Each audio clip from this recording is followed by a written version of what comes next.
So in all kinds of industries, more and more employees are being tracked, monitored, recorded, and even ranked. Now, companies say that in doing so, they gain efficiency and accountability. But what is lost? And do you think you should be able to refuse being tracked? We're about to get two very different perspectives. So Matthew PHILLP is a copywriter who lost a freelance job after he refused to install software that would kind of be tracking his work. Thanks for your time today, Matthew. Thanks for having me, Natasha. So why did you refuse to have this software installed? I think I just hit, it's just like an alarm bell went off with it. It just struck me as, frankly, quite Dickensian thing to do. It was something I'd never had happen to me before, and I found it, unnecessary. It was also just, kind of served up to me as something that was expected of me. And it was just fundamentally intrusive. I think the one thing I should say is that I was asked to install this product called Time Doctor that would take snapshots of my screen every 3 minutes to prove that I was doing work. But I wasn't given a work computer. They wanted this to be on my personal laptop, which is I think where I drew the line. But I also think I probably wouldn't have accepted this if they had given me a laptop either. It just does not work with how creatives work.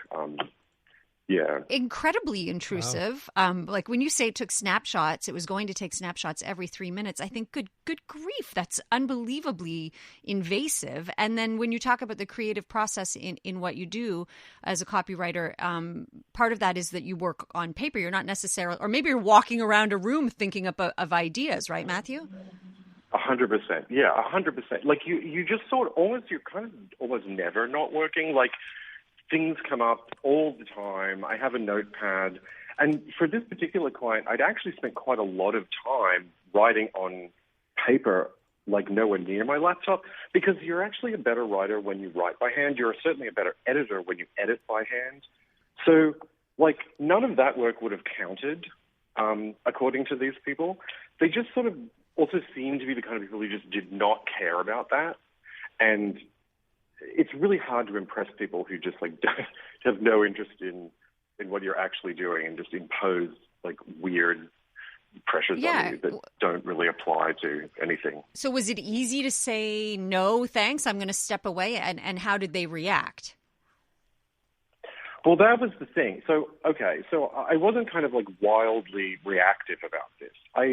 I got the job through an agency, through a recruiter who I went to, and I said, listen, how do I handle this? I want to do the right thing. I want to be super professional here, but I'm just simply not comfortable with this kind of thing. And he said, look, you should write them an email, tell them how you're feeling about this, and then just, work it out from there. It's not the biggest deal. He did describe them as an off-the-wall client. That's an actual phrase he used. He's like, they're kind of weird and difficult, but just, go to them. So I wrote them an email, the thing where you say, something nice, and then, the difficult thing and then the nice thing again. So I'm really happy to be working with you guys. Not comfortable with this product. I've never actually used this. It's not how I'm accustomed to working. And also, yay, excited to be working with you. And I've got these things to show you that I've worked on this week. It was also my first week, by the way. It only worked there for 4 days. Got no response. This was a Friday afternoon. Monday, went back to log on to my work email that they'd given me. Email no longer existed. They didn't have any communication with me whatsoever. Went back to the recruiter. The recruiter said, oh, yeah, they just weren't okay with the fact that you wouldn't put Time Doctor on your laptop, and they also decided you hadn't delivered on anything they'd asked for. Oh, and I'd only worked with them for 4 days.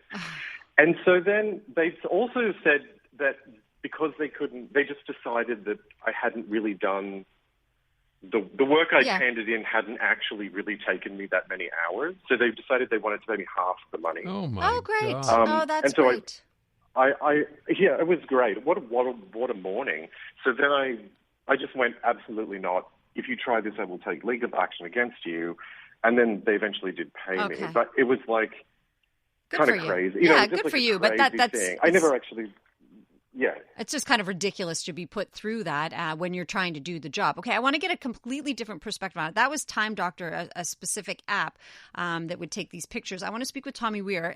His company is called ENAIBLE, and it provides group productivity scores to Fortune 500 companies. So they basically want to use those scores, I think, down the road to calibrate pay. But let's find out more. Tommy, can you explain to us, thank you for joining us, and can you explain to us what your company does?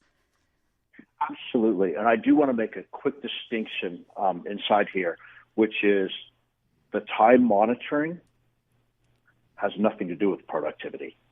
The likes of a Time Doctor that's just taking the data for some record is not connecting it to an outcome. Okay. The flip side is that employees do work in company systems every day, no matter what the device is. And that data that is in those systems is actually a digital trail or digital twin of the way that they work. And applying AI on top of that, or the likes of AI that ENAIBLE has, it actually learns how employees work, even if they have paper and pencil time, because it'll see the gaps inside there, which I'm definitely a proponent of and do that quite often. But it'll see those elements. It learns how you work over time and then makes suggestions and recommendations to improve your work. And then that all of a sudden starts to shift the agency of the power to where pay can then look at and start to take Matthew's example there. There's an output that is produced. There's a way that he works to get to that.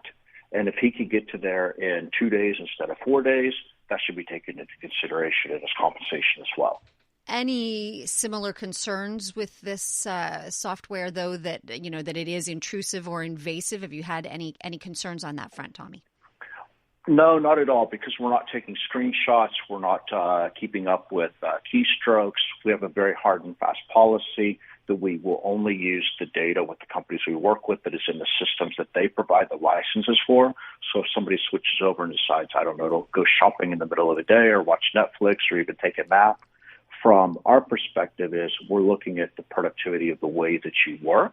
If you're not working, that's your private life. That's your own business. And there should be a very clear distinction between the work and the private life, and to stay away from the intrusive. We actually see, though, from users the inverse. And they start to say, hey, this is the first time that I've ever actually known how I work. No one has ever told me this before. My managers aren't that great. We've all had those situations in life. And they can begin to see, here's how they work, and to see those suggestions of how to get better and to make the improvements that they're after. I see that this is a win for employees, obviously, because you're right. People do work differently. Is this a tough sell to employers sometimes? Oh, not at all. We work with some of the largest companies in the world, and you can walk into the room in the C-suite level, and they will tell you straight up, we have no clue what these 20,000 employees will do, how they work, how to help them get better. Okay, and all of our customers, that's their outcome that they're after. Mm-hmm. This is something that benefits both parties then, and I assume is going to be, as more and more people are working from home, is going to be of more interest. Let me just quickly ask Matthew here before we run out of time. Matthew, would something like that have been more acceptable to you, or does it still sound too invasive?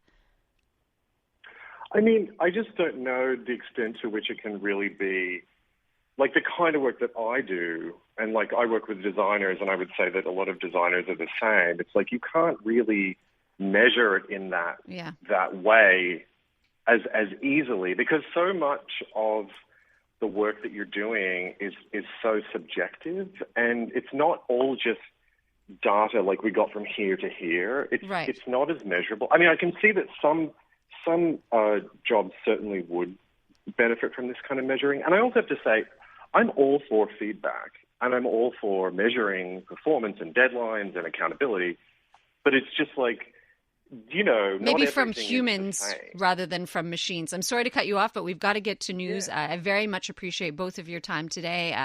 We spoke to Matthew PHILLP, a copywriter who lost a freelance job because he didn't want this software. And we spoke to Tommy Weir, whose company ENAIBLE does a different kind of software that basically learns how to make you more productive. Interesting stuff.